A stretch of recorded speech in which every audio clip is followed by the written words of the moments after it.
तुम जैसे आए हो वैसे नहीं जाओगे। ऐसा हो नहीं सकता। अगर तुम यीशु के दरबार में आए हो और तुम वैसे चले जाओ जैसे आए थे, ऐसा इम्पॉसिबल है, इम्पॉसिबल है, इम्पॉसिबल है ऐसा। हालेलुया। जिस परमेश्वर के पास तुम आए हो, सबसे पहले तुझे विश्वास करना है। क्या आपको विश्वास से हीलिंग लेनी आती है? मैं आपको वचन सुनाऊंगा और वचन के बाद छोटी सी प्रार्थना करूंगा और आपने चेक करना है अपने आप को और आगे आना है। हालेलुया।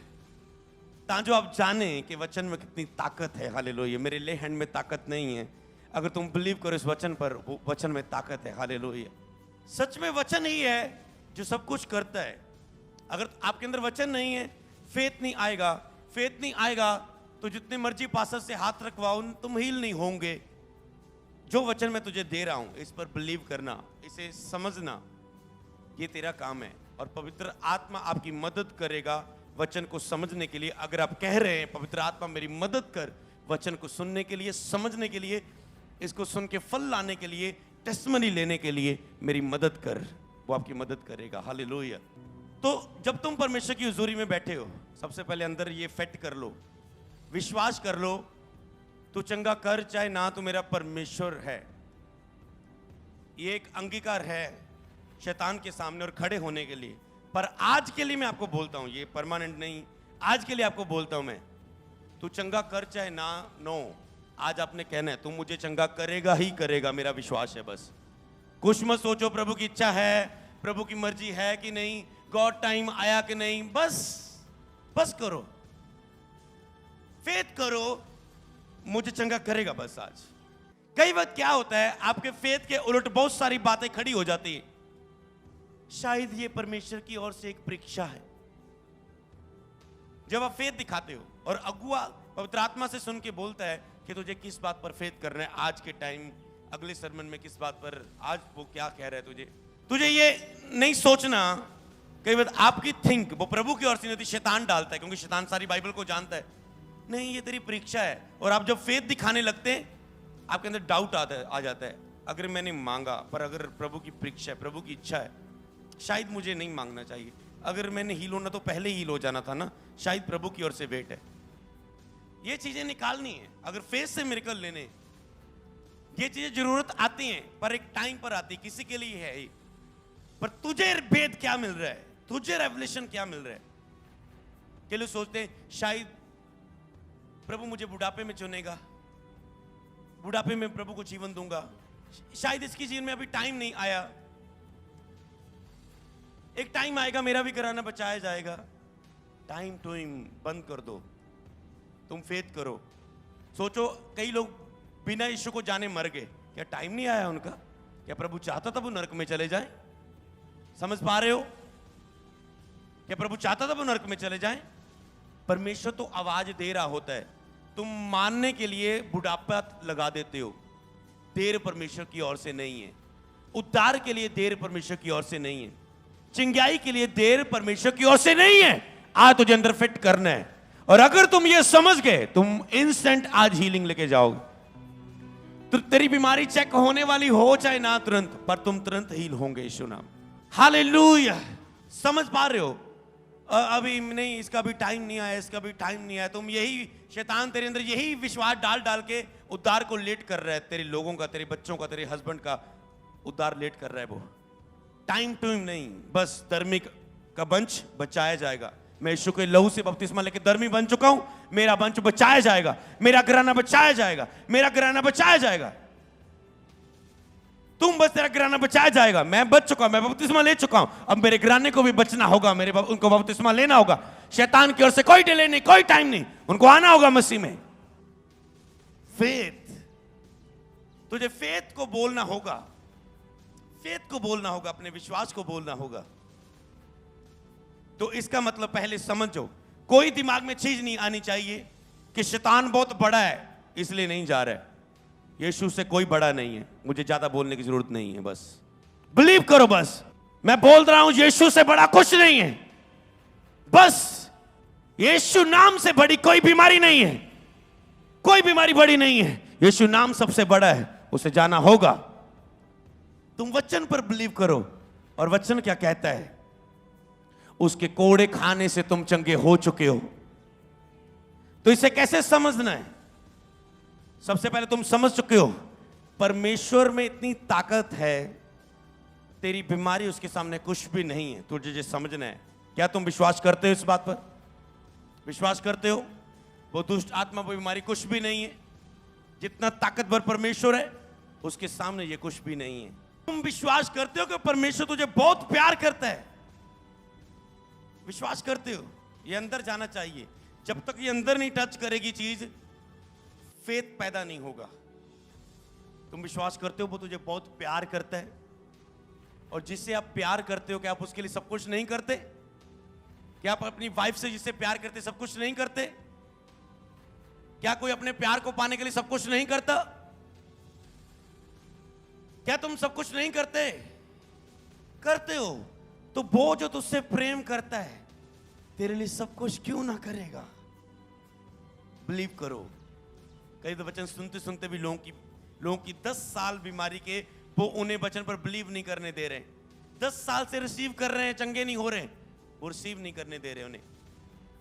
यही तो प्रॉब्लम है ना, यही तो चमत्कार रोक रही है चीज। जब तुम वचन सुनो, सब चीजें, सब बातें जो तेरे सामने खड़ी तेरे पैरों के नीचे होनी चाहिए, तो वचन तेरी लाइफ में काम करेगा। बिलीव करो। भूल जाओ आगे पीछे क्या हुआ, भूल जाओ आगे पीछे क्या हुआ। और जब बाइबल में हम देखते हैं यीशु मसीह क्यों आया, बताओ क्यों आया? आपको चंगा करने के लिए, आपके पापों को माफ करने के लिए, आपको अनंत जीवन देने के लिए, और ये सब कुछ आपको शांति देने के लिए, आपको अपना प्रेम दिखाने के लिए, आपको सुरक्षा देने के लिए, आपको संभालने के लिए वो इसलिए आया। पर ये सब कुछ देने के लिए उसने क्या किया? हाथों पैरों पर कील ठुकवाए, सिर पर कांटों वाला ताज पहनवाया, तेरे सब डिप्रेशन, दिमागी चिंताओं के लिए। मुंह पर थूका गया कि तुझे शर्मिंदा ना होना पड़े, तेरे पास बेबी नहीं है, तू चंगी नहीं हो रही मसीह में होके भी, तू सफल नहीं हो रहा है मसीह में होके भी, तुझे शर्मिंदा ना होना पड़े। बारीक क्रूस उसने उठाया कि तुझे बोझ ना उठाना पड़े, तुम बोझ के नीचे ना रहो। जैसे कि बैल, बलद, कोई भी घोड़ा एक बड़े बोझ के नीचे रहता है, कंधों में बहुत बोझ रहता है, चूहे के नीचे रहता है। तुम ऐसे गुलामी के नीचे ना रहो। लेकिन अगर पुत्र तुम स्वतंत्र करे, तुम स्वतंत्र हो जाओगे। आज लोग परमानेंट हीलिंग क्यों नहीं ले पा रहे? क्योंकि लोगों का ध्यान हट चुका है परमेश्वर के वचन की ओर। लोगों का ध्यान पास्टर की पावर पर है, किस पास्टर के पास कितनी पावर है, किसके पास ले हैंड के लिए जाएं। मैंने पहले वचन की शुरुआत किस बात से की? मुझ में ये ताकत नहीं है, पर जो वचन परमेश्वर का मेरे अंदर है वो मुझे इस बात की ताकत देता है कि मैं आप पर हाथ रखूं, आप चंगे हो जाएंगे। वो मुझे इस बात का फेथ देता है। मैं पावर से हीलिंग नहीं कर रहा हूं, मैं फेथ से हीलिंग कर रहा हूं। वही फेथ तो मैं आपको दे रहा हूं। तुम खुद कर सकते हो, तुम अपने ऊपर हाथ रख के अपने आप को चंगा कर सकते हो, तुम अपने ऊपर शब्द बोल के अपने आप को चंगा कर सकते हो। तुम डॉक्टर के पास जाते हो, बड़े ध्यान से सुनते हो, डॉक्टर जी थोड़ा सा नजला है, थोड़ा सा जुकाम है, थोड़ी सी खंग है, थोड़ा सा, डॉक्टर सीधा दवाई बनानी शुरू करते हैं। आपको तो सुनो तो सही डॉक्टर साहब, सुनो तो सही। मैं भी ऐसे करता था जब छोटा, डॉक्टर के पास जाता था, मुझे बड़ा गुस्सा आता था डॉक्टर पर। मुझे लगता है मैं डॉक्टर के पास जाऊंगा, बताऊंगा थोड़ा सा नजला हो रहा है, थोड़ा सा सिर दर्द कर रहा है, थोड़ी सी कमजोरी महसूस हो रही है, थोड़ी सी खांसी आ रही है, और मैं लंबा चौड़ा अपनी बीमारी को बताऊंगा और वो मुझे मेडिसिन पूरा सुन के सब मेडिसिन देगा। ऐसा ना हो कि कोई मिस कर जाए और मुझे चंगाई लेने के लिए टाइम लग जाए, मेरी स्कूल मिस हो जाए, मेरी स्टडी मिस हो जाए। ओके, आज यीशु मसीह के पास भी आप ऐसे ही आते हो। कई वक्त आपको लगता है कि पास्टर को हम ज्यादा बताएंगे, हम आपके पास ले हैंड करने के लिए आते हैं, अभी पासी ये ऐसे ऐसे ये और आप ऐसे करते हो। आपको लगता है सब चीजें बताएंगे तो ही हल होगा, चाहे स्टोरी आपकी छोटी है, बड़ी है, कैसी भी क्यों न है। हील आपने केवल वचन से ही होना है। उस प्रार्थना यीशु नाम जब आपके ऊपर आ गया, वो सब जगह काम करेगा यीशु के नाम में। हालेलुया। कि कई बार ऐसा भी होता है कि शायद हम दुष्ट आत्मा का नाम जान लेंगे तो ही वो निकलेगी। वो केवल हम इसलिए वचन को सिखाने के लिए उसे जाहिर करते, उसे बुलाते हैं। देखो बाइबल में जो वचन लिखे दुष्ट आत्मा के प्रति आज भी सच है। दुष्ट आत्मा को आज्ञा माननी पड़ती है हमारी। दुष्ट आत्मा को जो हम बोलते हैं उसे, वो हमारे अधिकार में, वो हमारे बस में, चाहे वो लूसीफर आ जाए, कोई भी शैतान किसी के बीच में आ जाए, वो हमें कुछ कर नहीं सकता। वो जितना मर्जी बोले, वो हमारे ऊपर कुछ कर नहीं सकता। तां जो एक विश्वासी को ये फेथ हो, वो पावर को देख के, वो आत्मिक युद्ध को शैतान के साथ देख के कि सचमुच इंसान को परमेश्वर ने कितना अधिकार दिया है दुष्ट आत्मा के ऊपर, आपको मुझे कितना दिया है। पर चाहे दुष्ट आत्मा कोई भी, अगर हम बोले भाई यीशु के नाम में इसको छोड़ के जा, सब कुछ पैक कर, जो भी तेरा ले जा, बस उसे सब कुछ ले आना पड़ेगा। इसी तरह आप इतना बीमारी के बारे, इतना वचनों का अंगीकार नहीं करते जितना बीमारी का एक्सप्लेन करते हो। मुझे ये बीमारी, मुझे ये बीमारी, मुझे ये बीमारी। अंगीकार करना बंद कर दो। रियल मिरेकल पावर बताता हूं। आज जब तुम अंगीकार लेके जा रहे हो, मैंने हीलिंग टेस्टमनी देखी है इस वचन से। अगर तुम आज रिसीव करके जाओ और वचन से, एक तो होता है आपने बस प्रेयर रिसीव की और आपके अंदर नहीं कुछ हुआ वचन से, पर आप मुंह से बोल रहे हैं हाँ मैं ठीक हो गई, आज मैं चंगी हो चुकी है, मैं चंगी हो चुकी है, और तुम जा रहे हो। एक तो ये होता है। एक होता है तुम वचन सुन के अंदर ये विश्वास से भर रहे हो। किस विश्वास से भर जाओ अभी कि आज जब तुम प्रेयर लेके जा रहे हो, एक बात तो ये कि तुझे अभी इंस्टेंट चंगा होना पड़ेगा। ठीक है, अंदर ये ठान लो। दूसरी बात, उस प्रेयर को रिसीव करने के बाद जब तुम टेंट के बाहर जाओ, तुम नहीं बोलोगे कि मैं बीमार हूं, मुझ में दुष्ट आत्मा है, मुझ में बीमारी है। तुम उसका नाम लेना, उसके बारे में बात करना, डिस्कस करना, सोचना बंद कर दोगे। क्यों करोगे? क्योंकि तुझे बिलीव है आज की प्रेयर में वचन से मैं चंगी हो चुकी हूं, मैं चंगा हो चुका हूं। तो क्या होगा? अब ध्यान से सुनना। तुम एक हफ्ता ऐसे जियोगे कि मैं चंगा हो चुका हूं, तुम्हारे अंदर ये फेथ रहेगा। तुम आई नहीं करोगे, तुम उई नहीं करोगे, शरीर बोलेगा, बोल नहीं सकता हूं, शरीर बोलने को कहेगा आई, आप बोलेंगे मैं चंगा हूं। समझ गए? कोई आपसे पूछने आएगा वो बड़ा माड़ा है।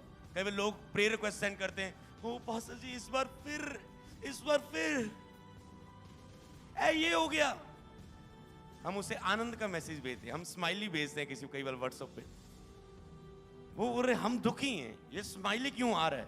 क्योंकि जैसे तुम देख रहे हो अपने दुख को, हम नहीं देख रहे हैं वैसे। हम उसे चंगाई के रूप में देख रहे हैं। हालेलुया। अपनी बीमारी को हीलिंग के रूप में देखना शुरू कर दो।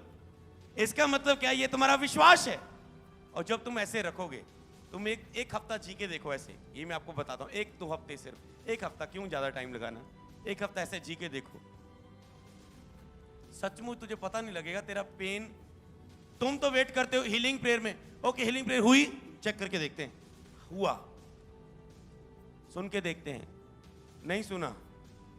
तुम तो हीलिंग प्रेयर के बाद चेक करते हो, पर जब तुम फेथ रखोगे तुझे पता नहीं लगेगा यार मेरे तो पेट दर्द से कदों गया, केड़े दिन गया यार, पता ही नहीं लगा, भुले गया मैं था। समझ रहे हो? क्योंकि फेथ आपके अंदर था, आपने इग्नोर कर दिया उसे। आपने देखना बोलना उसके विषय में बंद कर दिया। आप इतना शैतान करते रहते हो, इतना यीशु यीशु करो तो पार हो जाओगे आप तो। पर क्यों बीमारी इतना करते हो? जब तुम डॉक्टर के पास जाते हो तो डॉक्टर जब समझाना शुरू करता है ना, तो तुम क्या करते हो? तुझे बिलीव है मेडिसिन क्या होता है, मेडिसिन पर क्या होता है। अपन दवाई खाण दे नाल क्या हुंदा? डॉक्टर को विश्वास हुंदा ना कि डॉक्टर दे कोल जा रहे हैं, दवाई मिल गई, बस पता है 2-3 दिन च बुखार उतर जाना। मैंने तो फेथ हुंदा है, थानू हुंदा? दसो, हुंदा ना फेथ डॉक्टर दे? यही फेथ अगर तुम वचन पर कर लो कि बस सुन लिया है, होना ही है, यही मैं समझाना चाहता हूं आज आपको। बस आप लोकल डॉक्टर के पास जाओ तो आपको लगता है यार आज वो डॉक्टर की दुकान बंद सी, चल तो लेके देख लेने। आपके अंदर फेथ क्यों नहीं आता? देख लेने, पता नहीं लागूगी तो ठीक है, नहीं तो कल खुलनी होती दुकान, थोड़ा बहुत ठीक रहूगा। आपको फेथ ही नहीं आता। क्यों? क्योंकि उस डॉक्टर के बारे में आपने सुना नहीं है। इसीलिए चर्च में टेस्टमनी, जब भी तुम्हें हीलिंग चाहिए, टेस्टमनी की गवाहियां बहुत सुनो। तुम आते हो प्रचार के टाइम चर्च में, गवाहियां सुनो। हमने सबसे ज्यादा टेस्टमनीज, गवाहियों को रिसीव करके लोगों ने रिसीव की हुई सुनी, कि मैंने इसकी गवाही सुनी, मैंने इसकी गवाही सुनी। अगर प्रभु इससे चंगा कर सकता है तो मुझे क्यों नहीं? बस फेथ आ जाता ना। अगर चर्च में गवाहियां ना हो तो आप फेथ नहीं कर पाते। दो चीजें, अगर तो टेस्टमनी चर्च में आपकी सेम प्रॉब्लम की है, जो आपकी प्रॉब्लम से बड़ी टेस्टमनी है, तो बिलीव करो अगर इसको छुआ, मुझे भी प्रभु छू चुका है। अगर आपकी प्रॉब्लम से बड़ी टेस्टमनी चर्च में नहीं है, तो वचन पर बिलीव करो। वचन जो मुझे मिल रहा है, अगर मैं उस पर बिलीव करूं, तो सबसे बिग टेस्टमनी चर्च में मेरी होगी। समझ पा रहे हो तुम? सबसे बिग टेस्टमनी मेरी बनेगी। तूने दूसरे की देख के क्यों बनानी अपनी? तुम अपनी बिगेस्ट टेस्टमनी बनाओ कि मैंने वचन को सुना और मेरी गवाही बनी। फिर सबका ध्यान किसकी ओर जाएगा? वचन की ओर, वचन की ओर। केवल देखना है बस बाइबल में। तो बाइबल में क्यों लिखा फिर ऐसा कि उसके कोड़े खाने से हम चंगे हो चुके हैं? इसका मतलब हीलिंग हो चुकी है। केवल बाइबल में देखना है और बिलीव करना है। एक प्रचारक का काम है आपके अंदर फेथ डालना और आप चंगे हो जाते हो। फिर हालेलुया। फेथ आपको परमानेंट हीलिंग देता है। पर समझ पा रहे हो आज रेवलेशन, आपकी हीलिंग में स्थिरता नहीं होगी, क्योंकि आपने अपने फेस से नहीं पाया। आज ये बीमारी कल और होएगी, तुम फिर ले हैंड में होंगे। परसों और आ जाएगी, तुम फिर ले हैंड में होंगे। परसों चौथ हस्बैंड का मुद्दा आ जाएगा, फिर बच्चे का आ जाएगा, फिर पैसे की गटी आ जाएगी। तुम बार बार ले हैंड में होंगे, क्योंकि तुम्हारा ध्यान केवल ले हैंड के द्वारा ब्लेस होने में, हील होने में, डिलीवर होने पर है, वचन पर नहीं है। पर जब तुम वचन से हीलिंग प्राप्त करोगे, वो परमानेंट होगी यीशु के नाम में। जब अतरंगी को यीशु ने हील किया, पानी हिलने का इंतजार करते थे, साल बाद पानी हिल रहा है। जो कोई पहले बाग के पानी में उतर जाता था, चंगा हो जाता था, कोढ़ उतर जाता था, लंगड़ा पंतूर हो जाता था, अंधा पंतूर हो जाता। यीशु पास आए, क्या प्रॉब्लम है? कहता है प्रभु मेरे पानी हिलने से पहले कोई ना कोई चले जाता है। तो यीशु ने बताया, जो पावर इस जल में काम करती है, वो पावर वाला खुद परमेश्वर तेरे सामने आ चुका है। अब बता तुझे क्या चाहिए? यीशु ने उसे चलने लगा दिया तभी, और वो चलने लगा। क्या दिया यीशु ने उसके बाद उसे? कोई है आत्मिक बंदा? क्या दिया उसे हीलिंग करने के बाद? वचन। जा फिर से पाप ना करना, कि इससे भी बड़ी विपत्ति तेरे जीवन में आए। आज तुम बुखार से हील हुआ है, कल पाप में जाएगा। आज तेरा अंधापन ठीक हुआ है, अब तुम ठीक हो चुके हो, अब तुम गंदी मूवीज देख रहे हो, कल कैंसर हो जाएगा और तुम मर जाएगा। इससे प्रभु कहता, अच्छा तो यही था कि तुम बीमार रहता और मेरा डर रखता। समझ रहे ना? इसीलिए प्रभु ने बता दिया उसे, ये नहीं कि तू ले हैंड लेके हील होके चला जाए। सुन, वचन से हीलिंग बनी रहेगी, वचन से हीलिंग मिलती है। उस समय यीशु ने भी क्या बोला था? वचन। उठ, चल, खुल जा, बाहर आ जा, चंगा हो जा। उठ, क्या बोला था यीशु ने सबको? शांत हो जा, थम जा। तूफान, क्या बोला? वचन। वचन बोला। आज भी तुम अपनी बीमारियों को वचन बोलोगे, आज्ञा दोगे, वो जाएंगे तेरी लाइफ से। हालेलुया। पर कुछ लोग हीलिंग तो लेते हैं, बाद में फिर से पाप में जाते हैं और अगली बार फिर ले हैंड में खड़े होते हैं, फिर दुष्ट आत्मा से खेल रहे होते हैं। क्यों? गुस्सा नहीं छोड़ा, जेलसी नहीं छोड़ी, नफरत नहीं छोड़ी, चोरी नहीं छोड़ी, झूठ बोलना नहीं छोड़ा, और फिर से दुष्ट आत्मा उसके बीच में। पर अगर वो दुष्ट आत्मा से जकड़े के अंदर ये वचन आ जाए, यीशु मसीह सब कुछ कर सकता है, यीशु मेरा प्रभु है, मेरा परमेश्वर है, उसने क्रूस पर जान दे के मुझे बचाया है, मेरा शरीर पवित्र आत्मा का मंदिर है, शैतान का कोई अधिकार नहीं है, तो वो व्यक्ति क्या है? शैतान, दुष्ट आत्मा फिर से नहीं आ पाएंगी, क्योंकि उसके अंदर वचन है। और जिसके अंदर वचन होता है, उसके अंदर वो देखती है, अब मैं इसके अंदर नहीं रह सकती, क्योंकि इसके अंदर परमेश्वर का वचन, जीवित वचन मौजूद है। या तो परमेश्वर रहेगा, या तो मैं, मेरी नो एंट्री है, वो चली जाती है आपकी लाइफ से। तो आज केवल आपने बिलीव करना है कि यीशु मसीह मेरे लिए इस दुनिया पे आया, मेरे लिए उसने दुख उठाया, बीमारों को चंगा किया, मेरे पापों के लिए मरा, हाथों पांव पर किल टकवाए, पीठ पर कोड़े खाए, मुंह पर उसके थूका गया, दाढ़ी को उसकी नोचा गया, सिर पर कांटों वाला ताज पहनाया गया। वो मेरी चंगाई के लिए, मेरी छुटकारे के लिए, और एंड में सलीब पर लटका दिया गया। पता वो आपसे कितना प्यार करता है।